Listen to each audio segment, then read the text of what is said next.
No one believed it could happen. Not the generals, not the analysts, not even the pilots flying billion-dollar stealth jets. But it did, and when it did, NATO's confidence in the F-35 shattered like glass. Because in a sky once ruled by American technology, a small Swedish fighter just exposed a truth the alliance didn't want to face.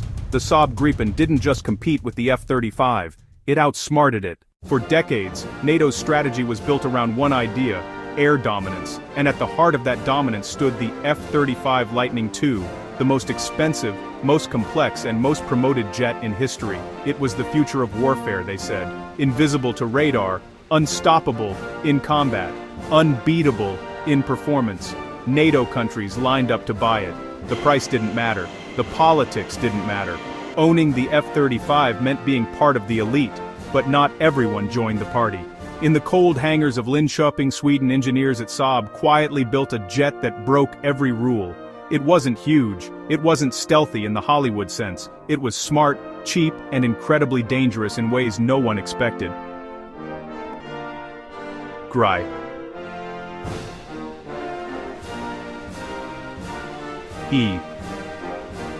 The jet NATO laughed at, until it proved them wrong. The story begins in the late 2010s.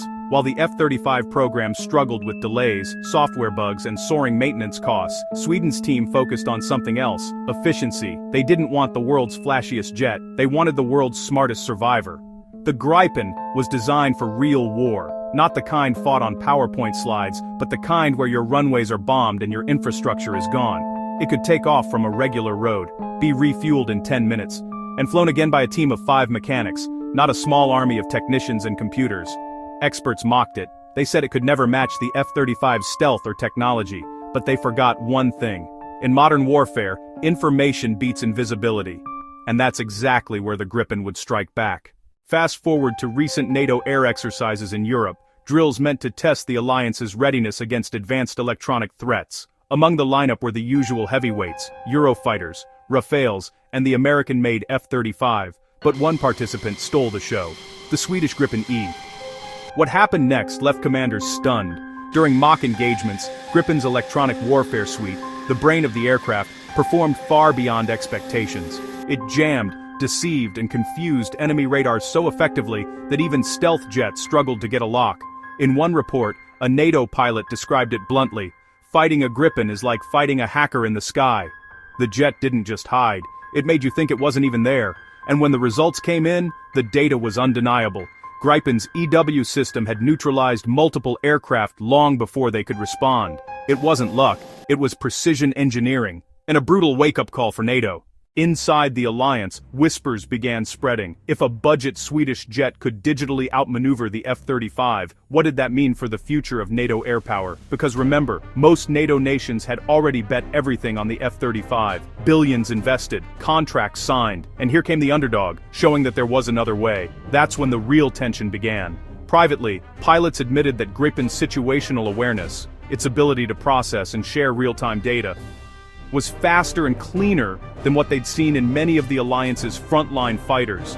Its communication systems linked seamlessly between aircraft, ships, and ground units, all without relying on US software control.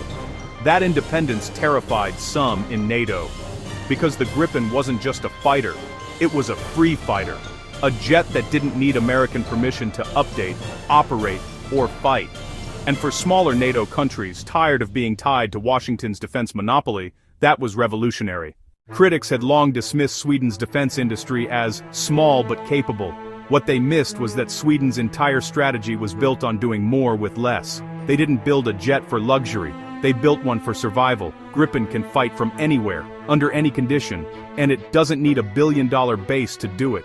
In a real war, the kind Europe is suddenly realizing is possible again, that matters more than stealth, because stealth doesn't save you when your runways are bombed. Adaptability does, and Gripen proved it. By 2024, the F-35's reputation had already started to crack. Reports from NATO nations revealed the jet was too expensive to maintain and too delicate to deploy in large numbers. Every flight hour cost tens of thousands of dollars. Each upgrade required American approval. And, for some air forces, even flying it in harsh conditions meant risking costly repairs. Meanwhile, Sweden kept testing the Gripen E, refining, improving, and flying it harder every year. Its AESA radar proved it could detect stealth aircraft. Its EW system could jam enemy missiles mid-flight, and its data link, faster than NATO's own systems, allowed Gripen squadrons to fight as one brain. That's what broke NATO's confidence. Not just that the Gripen worked, but that it worked better for a fraction of the price. The turning point came during a classified multinational air exercise, where the Gripen reportedly achieved radar locks on stealth targets before being detected itself. For NATO analysts, it was a nightmare scenario, because if a small European jet could do that, imagine what adversaries were learning. Suddenly, the Alliance's golden aircraft didn't look so invincible. And the irony, the very nation that exposed this weakness wasn't a rival like Russia or China. It was a partner, Sweden. While the F-35 relied on being unseen, the Gripen focused on seeing first.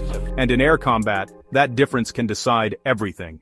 The reaction inside NATO was immediate and divided. Some nations doubled down on the F-35, unwilling to admit doubt. Others began quietly studying how Sweden achieved such electronic mastery on a smaller budget. Pilots who'd flown both aircraft started speaking up too.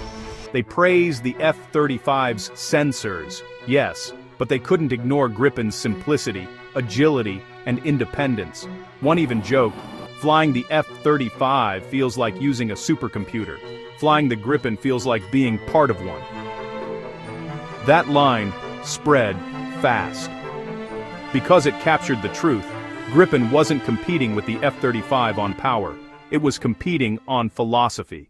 When Sweden officially joined NATO, that philosophy hit home harder than ever.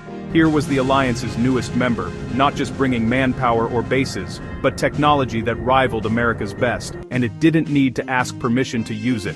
The message was clear: NATO didn't need to depend entirely on US aircraft anymore. There were smarter, more flexible alternatives, and one of them was painted in Swedish gray. Today, as more nations reevaluate their defense strategies, the echoes of that revelation still linger. Countries like Finland, Canada, and the Czech Republic, all under the F-35's shadow, are quietly comparing numbers, reliability, and independence. And what they're finding is uncomfortable, because while the F-35 dominates headlines, the Gripen is quietly dominating minds. The underdog just forced NATO to face an uncomfortable truth. Maybe the future of air warfare isn't about who spends the most. Maybe it's about who thinks the smartest. Gripen didn't destroy NATO's confidence in the F-35 with missiles or dogfights. It did it with logic, with results, with undeniable proof that intelligence and adaptability can outshine stealth and money. For decades, the F-35 was sold as the ultimate answer. But in the skies over Europe, Sweden's Gripen E asked a new question. What if the ultimate fighter isn't the one that hides, but the one that outsmarts you first? In the end, the story of Gripen versus F-35 isn't just about aircraft. It's about mindset. A small nation that refused to be limited by its size took on the world's biggest defense program and made it sweat.